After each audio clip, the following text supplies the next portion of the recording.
Bonsoir à tous. L'actualité ce soir, c'est d'abord l'invitation adressée au président Faure Gnassingbé, invité à New York en septembre prochain. C'est pour prendre part à la session extraordinaire des Nations Unies. L'invitation a été transmise ce matin au chef de l'État par Dr Justin Kofi, le représentant résident de l'UNFPA reçu à la présidence de la République. Dr Kofi a saisi l'occasion pour faire le point des activités de l'UNFPA au Togo. Il s'est exprimé au sortir de cette audience des propos recueillis par Sylvain Rabouchou. C'était une visite qui avait donc trois buts essentiels. D'abord, le remercier au nom de la structure que je représente, mais aussi au nom de l'ensemble du système des Nations Unies. Remercier le chef de l'État pour toutes les facilités que le gouvernement et les membres du gouvernement m'ont offertes depuis que je suis en fonction ici. Le deuxième objectif, c'était de transmettre donc au chef de l'État une invitation officielle de la part du professeur Babatunde Oshotimei, sous-secrétaire général des Nations Unies et directeur exécutif du Fonds des Nations Unies pour la population, qui invite donc le chef de l'État à la session extraordinaire des Nations Unies en septembre, qui est dédiée essentiellement au soutien au rapport du secrétaire général des Nations Unies sur la conférence internationale pour la population et le développement. La troisième raison de ma visite, c'était aussi de faire le point des activités, des grands chantiers que nous sommes en train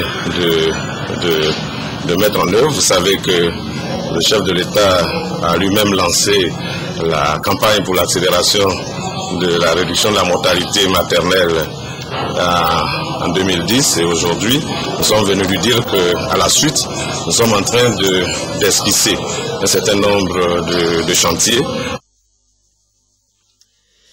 Et voilà, l'audience accordée ce matin à la présidence de la République. Pendant ce temps, à la primature, le comité interministériel de suivi des actions prioritaires du gouvernement se réunissait aussi, et présidé par le Premier ministre Artem Seliagosi Ormezulu. Eh bien, cette réunion a fait le point sur la revue d'exécution des lettres de mission des différents ministères.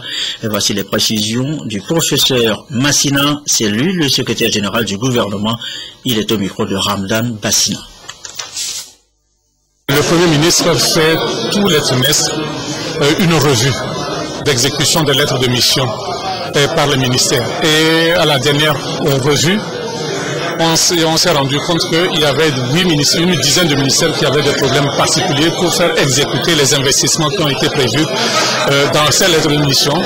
Et le Premier ministre a pensé qu'il était bon de réunir ces ministres-là pour essayer de comprendre les difficultés qui se posent et afin de pouvoir traiter ça directement avec eux ou avec le ministre des Finances si les problèmes sont essentiellement d'ordre financier. C'était l'objet de cette réunion. Il y a un retard d'exécution et on s'est rendu compte de deux, trois choses.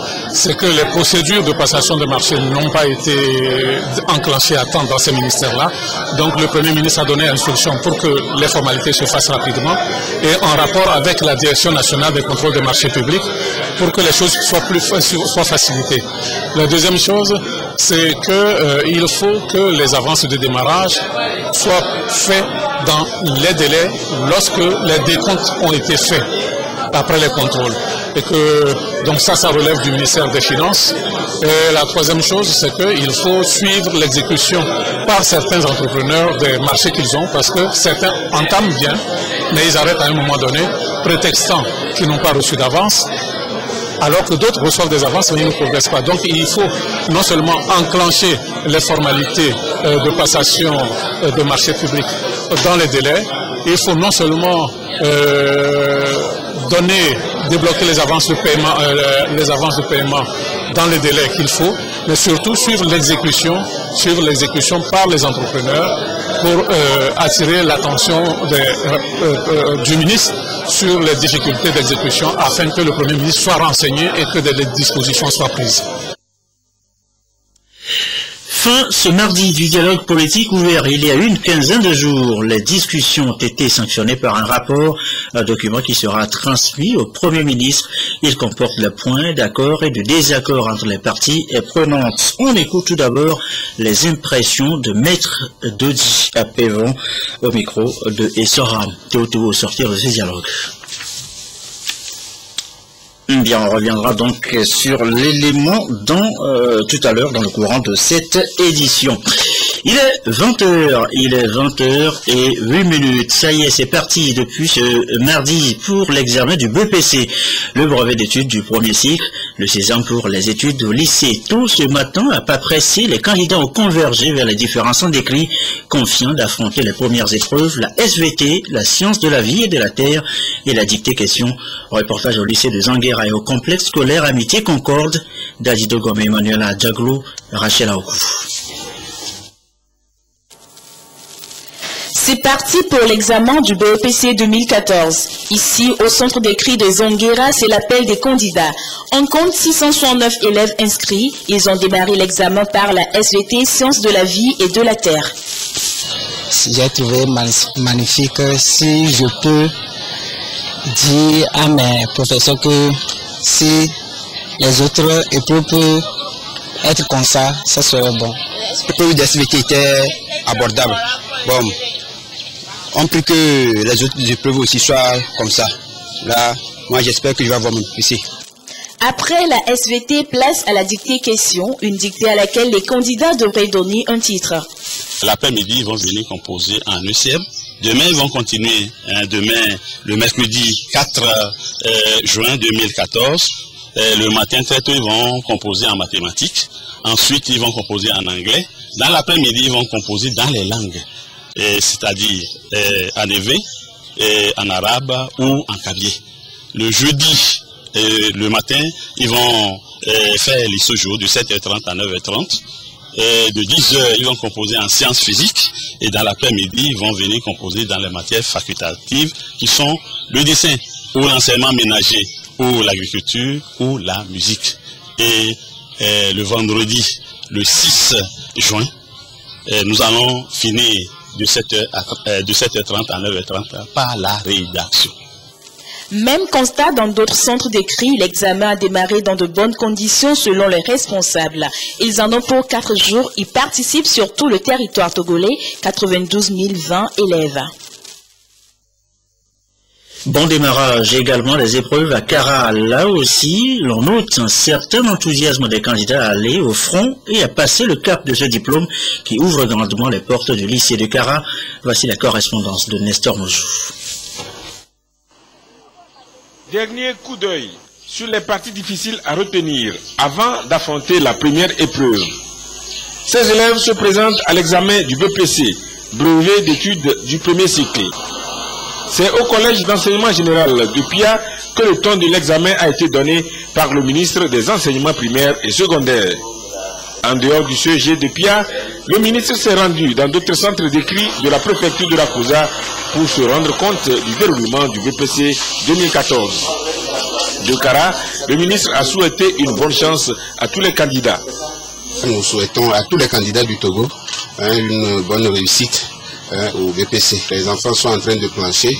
Il nous a été donné de constater que tout se passe bien, que ce soit à Pia ou que ce soit ici à Tondé ou à Bao. Nous avons vu des candidats qui sont très studieux au travail et toutes les conditions sont réunies pour que l'examen se passe bien. Nous avons cette année sur l'ensemble du territoire national 92 180 candidats, dont plus de 38 000 filles. Et ce qui nous réjouit beaucoup en ce qui concerne les filles, parce que nous sommes passés de 40% l'année dernière à 41,26% cette année. Et c'est une très bonne chose pour nous. Et nous espérons que aussi bien les filles que les garçons, tout le monde va réussir. L'année scolaire 2013-2014 a connu des perturbations à son début, entraînant quelques retards dans les programmes. Le ministre se veut rassurant par rapport aux épreuves proposées. Le temps nécessaire pour finir les programmes ou bien pour l'année scolaire, ce temps-là a été respecté. Il n'a pas été escamoté. Bon, il y en a, c'est vrai, ici et là, quelques moments où certaines disciplines n'ont peut-être pas pu terminer les programmes. Mais les épreuves qui sont proposées sont faites de manière à ce que tout le monde puisse se retrouver à l'intérieur. Il n'y aura pas de gens qui nous diront qu'ils n'ont pas vu ceci ou qu'ils n'ont pas vu.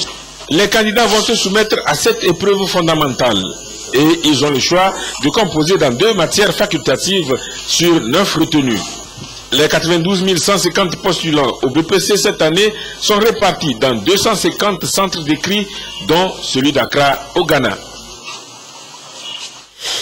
Autre sujet évoqué maintenant, le comité sectoriel gouvernance politique et administrative. Il s'est réuni ce mardi, c'est la deuxième session de l'année 2014, mais l'exercice du jour porte sur les rapports bilan de la mise en œuvre de la SCAP, la stratégie de croissance accélérée de promotion de l'emploi. Le compte rendu des travaux, Carmen Madji à Capou. En février dernier, le comité sectoriel à gouvernance politique et administrative a tenu sa première session pour le compte de l'année 2014 afin d'adopter l'agenda de travail de l'année en cours. Aujourd'hui, il est à la deuxième session de l'année. La préoccupation ici est de présenter les programmes d'action prioritaires actualisés et de valider la matrice de recommandations sectorielles qui comporte les différents problèmes identifiés et propose des recommandations pour la mise en œuvre de la stratégie de croissance accélérée et de promotion de l'emploi SCAP. Cette deuxième réunion a permis aux participants des différents ministères ou des différents départements ministériels d'apporter des mesures et projets actualisés pour que les budgets futurs puissent les prendre en compte, et notamment le budget 2015. L'ensemble du processus de suivi-évaluation de la SCAP est appuyé par le volet 1 du deuxième projet d'appui institutionnel financé par l'Union européenne et mis en œuvre à travers le PNUD et le ministère de la Planification, du Développement et de l'Aménagement du Territoire. Et dans la foulée, on s'intéresse ce soir à la plateforme de gestion de l'aide. Entendez, l'aide extérieure allouée à l'État togolais. Cette plateforme a été mise en place il y a maintenant près de 4 ans. Sa vocation permet une meilleure traçabilité, une transparence accrue dans la gestion de l'aide. Alors concrètement, comment fonctionne cette plateforme positionnée aujourd'hui comme un guichet unique? Nous posons la question ce soir, les éclairages de Charlotte Roussime. Nous sommes ici dans les locaux de la plateforme de gestion de l'aide au ministère de la Planification. Selon l'une des clauses de la déclaration de Paris, il faut que les pays et les donateurs fassent un suivi de la gestion de l'aide publique. Et cette plateforme sert de guichet unique pour toutes les informations sur l'aide au Togo. La plateforme de gestion de l'aide permet d'avoir le volume des ressources mobilisées et maintenant, sur la base des décaissements que nous avons également dans la base, de rendre compte de l'utilisation qui en a été faite. Et du même, le partenaire en est informé. Est-ce que quelqu'un vous donne des ressources? Si vous les utilisez à bon escient, pour le but pour lesquels ces ressources ont été affectées, je crois que le partenaire sera content, celui qui vous a donné les ressources sera content, mieux aisé pour pouvoir augmenter le volume des ressources qu'il vous a données. Pour pouvoir faire fonctionner la PGA de manière optimale, nous avons demandé à ce qu'il y ait la mise en ligne. Parce que le premier problème que nous avons rencontré, c'est dans la collecte des données. Dans les premières phases, dans les premières étapes, nous avons fait la collecte des données à travers l'équipe qui a circulé de partenaire en partenaire pour faire la collecte des données. Mais aujourd'hui, depuis quelques mois déjà, la plateforme a été mise en ligne et permet aux partenaires, à nos différents points focaux, de pouvoir de leur bureau entrer leurs données dans la base. Aussi bien pour le gouvernement que pour les partenaires, la plateforme permet donc de faire un suivi des interventions sur le territoire national. Déjà en 2013, elle a facilité la rédaction du premier rapport sur l'aide publique. Depuis sa mise en place, des avancées significatives ont été enregistrées, mais le défi reste encore énorme. Nous sommes en phase aujourd'hui de pouvoir faire ce qu'on appelle la géolocalisation. Les perspectives, elles sont grandes. Et je crois que les autorités veulent faire de cet outil un outil qui puisse satisfaire toutes les demandes, de manière à ce que le budget puisse l'utiliser. En 2011, par exemple, 190,39 milliards de francs CFA contre 208,49 milliards en 2012, soit une augmentation de 9,51% de dons ont été enregistrés au profit du gouvernement et des organisations non gouvernementales. Justice et cette affaire d'homicide volontaire et de tentative de viol. La victime, une fillette de 8 ans, les faits remontent en 2004. Le principal accusé, Vincent Thomasé, a été condamné à 13 ans de prison. C'était ce matin la deuxième session des assises de la Cour d'appel de Lomé. Le récit, Solange Koulou, Firmé Aginari.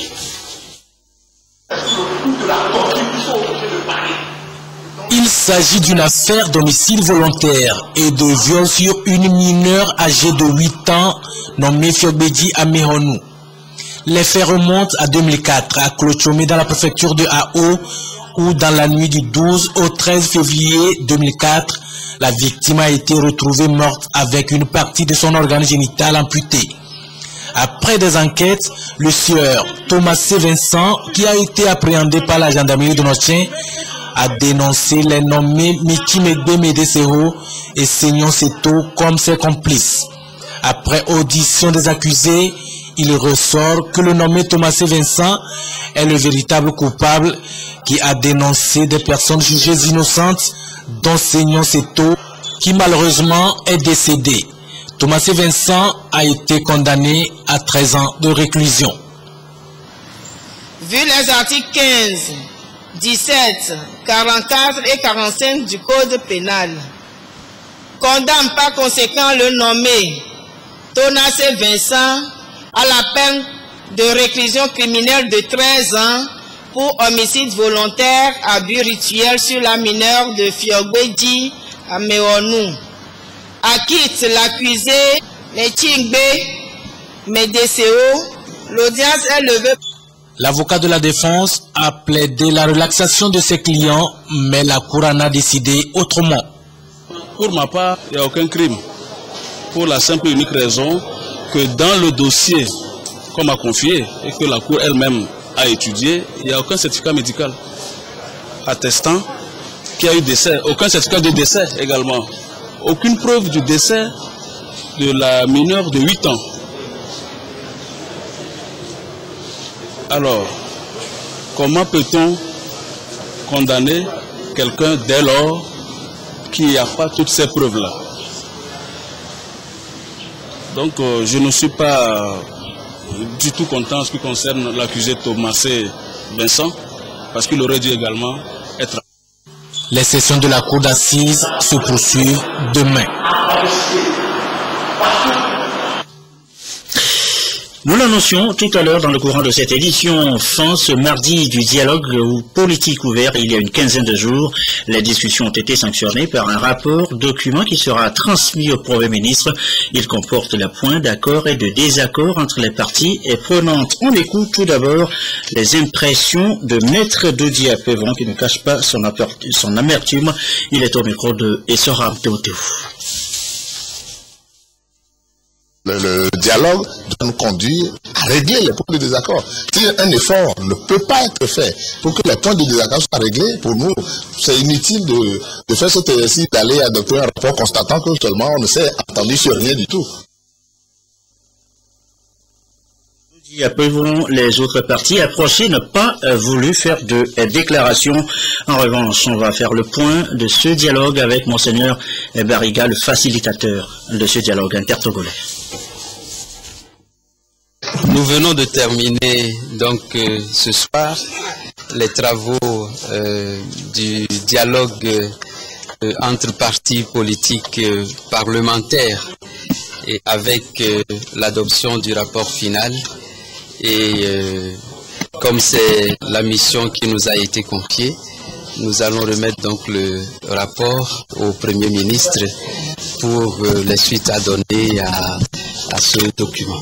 C'est un rapport, non seulement un rapport d'étape, mais un rapport dans lequel nous avons mis les points de discussion avec ce qui a fait l'objet de consensus et ce qui a été plutôt a fait l'objet de positions divergentes. Vous savez, chacun peut apprécier à sa manière, mais c'est un dialogue, c'est une étape qui n'a pas permis d'arriver à toutes les conclusions auxquelles les uns les autres s'attendaient, mais ce serait excessif de ma part de parler d'un échec de ce dialogue.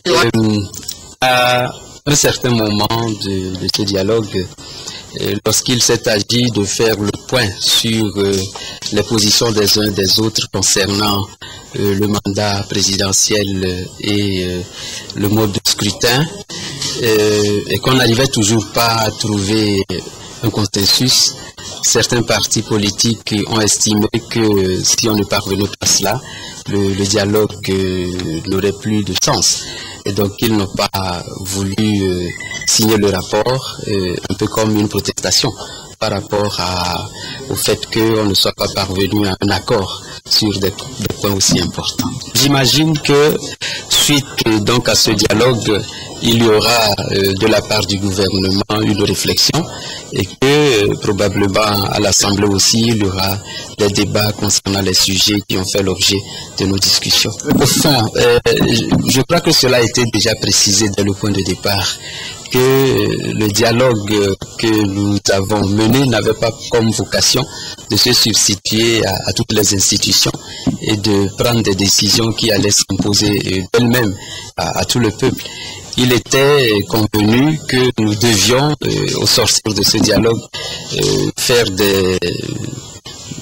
par recommandation, faire le point sur la situation du gouvernement et indiquer là où convergent les opinions des uns et des autres. Et c'est au gouvernement d'apprécier et à l'Assemblée après de prendre les décisions les plus opportunes. J'ai comme l'impression que le fait d'avoir pendant longtemps eu des difficultés à dialoguer, continue dans une certaine mesure. Je fais souvent la différence entre un débat et un dialogue. Quand on va à un débat, on veut convaincre celui qui est là comme facilitateur. Mais quand on va à un dialogue, ce n'est pas tant aux facilitateurs qu'on parle. Ce sont ceux qui sont concernés qui doivent se parler. Mais j'ai parfois l'impression que nous menons les dialogues comme s'il s'agissait de débat. Comme si on était à la recherche de tribunes pour exposer le bien qu'on au Togo, c'est la caractéristique habituelle des dialogues. Alors je profite encore pour dire que si on va à un dialogue politique, c'est qu'on doit s'attendre à un cheminement ensemble pour trouver, j'allais dire, des terrains d'entente. Parce qu'on a commencé les discussions, il y a eu beaucoup de points qui ont été examinés. Et à ce stade, je crois qu'il n'est pas bon, alors que je n'ai rien remis encore au Premier ministre, qu'il apprenne comme ça sur les médias ce qui a fait l'objet de nos travaux. C'est pourquoi je m'étais gardé jusque-là de dire, bon voilà, il y a eu un accord sur tel point ou un accord sur tel autre. Mais je peux vous garantir quand même qu'il y en a eu. Je vais d'abord remettre le rapport au Premier ministre, mais soyez sûr qu'il y a quand même eu des points. Et évidemment, ce qui intéressait le plus, c'était la limitation du mandat présidentiel, le mode de scrutin, la réforme de la Cour constitutionnelle, ainsi de suite. Il y a eu des points de vue, la question de l'armée. Bon, par rapport à l'armée, qu'est-ce que vous voulez? Il y a nécessairement consensus là-dessus, parce que s'il faut améliorer les choses, moi je ne vois pas quel parti politique va maintenant dire qu'il ne faut pas améliorer certaines choses, ou bien voilà. Donc je ne vais pas m'étaler dans Bon, il y a eu beaucoup de points de vue divergents, mais il y a aussi des points qui ont suscité une certaine convergence. Voilà. Merci. Monseigneur Nicodème Bariga sur le point des discussions sortir donc du dialogue politique intertogolais qui a pris fin ce mardi. À l'étranger, la tension est palpable entre les deux Congos, la RDC et le Congo-Brazzaville. À l'origine, l'expulsion manu militari par Brazzaville des ressortissants de la RDC, des criminels se justifient Brazzaville.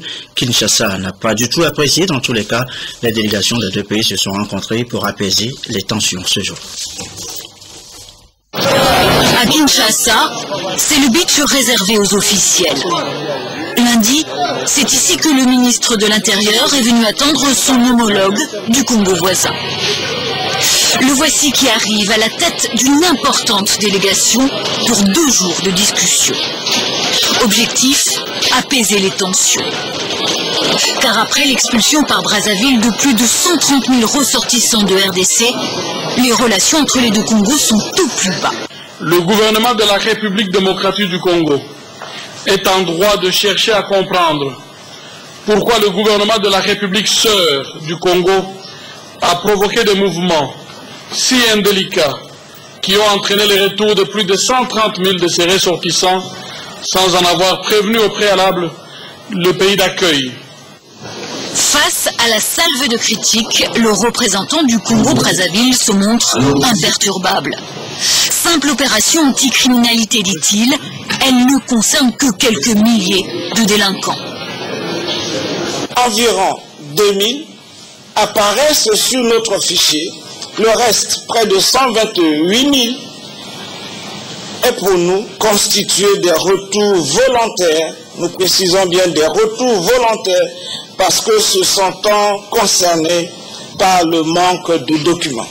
Devant les journalistes qui le pressent, le ministre refuse de reconnaître tout dérapage. Il n'y a pas eu d'exaction. Des exactions, mais si vous en avez la preuve. Moi j'en ai vu des gens blessés. Où ça? Des gens blessés où? Au stade qui venait d'être expulsés. Mais au stade où?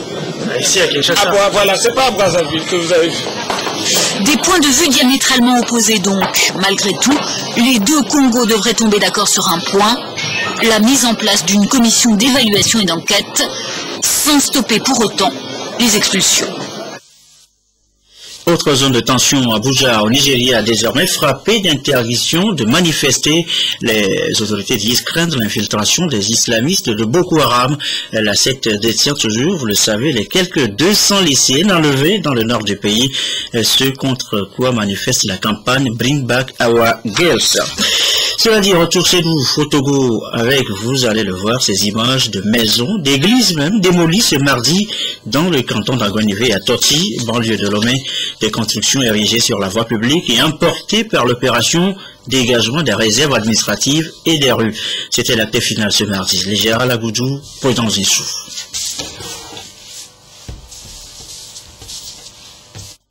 Voici ce qu'est devenu cette église construite dans une réserve administrative ici à Aguanibé-Roubi, un site situé dans la partie nord-est de l'état-major général des FAT.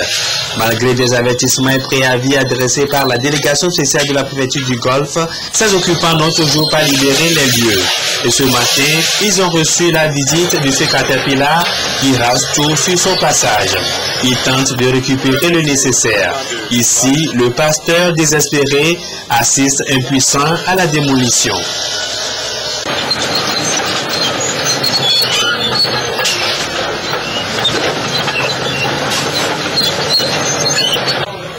Suite à un lotissement fait en février 2001, ce site a été réservé pour la construction d'un dépotoir intermédiaire dans le canton d'Aguanivé. Tout ce gros canton n'a pas de dépotoir intermédiaire. Et donc, il y a un besoin important de construire des dépotoirs dans ce canton. Nous avons essayé de prendre disposition pour dégager ceux qui occupent illégalement ce site pour construire un dépotoir pour le canton de Aguanivé. Nous avions d'abord, dans un premier temps, écrit sur les murs à casser réserve administrative.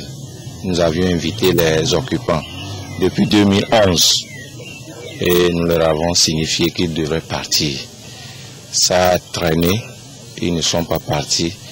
Nous sommes revenus en février 2014 pour les convoquer une nouvelle fois.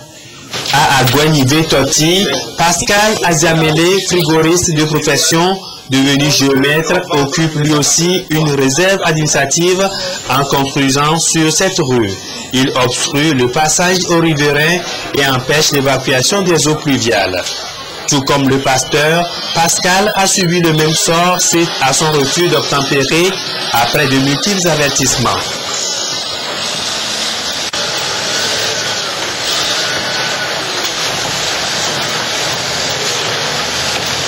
Cette rue devient praticable à nouveau au grand bonheur des usagers. Avant, c'était tellement pénible. Donc avec cette amélioration, je pense que la pente serait maintenant directe et que l'eau pouvait bien circuler. Cette opération qui consiste à restaurer les rues occupées et les réserves administratives est aussi une occasion de sensibilisation des populations.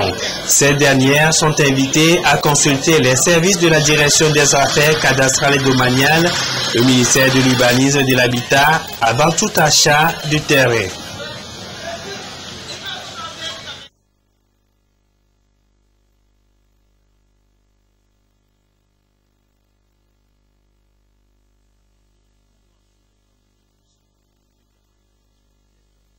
Bureau sur place. Le 1er juin de chaque année est consacré à la mise en terre des plans. Cette journée a été instituée en 1977 par le père de la nation, feu président Gnassingbé Eyadema, dans le souci de faire barrage à l'avancée du désert. Pour la 3e année consécutive, la direction régionale de l'environnement CARA a choisi le site du barrage de la TDE de la COSA pour l'opération de reboisement.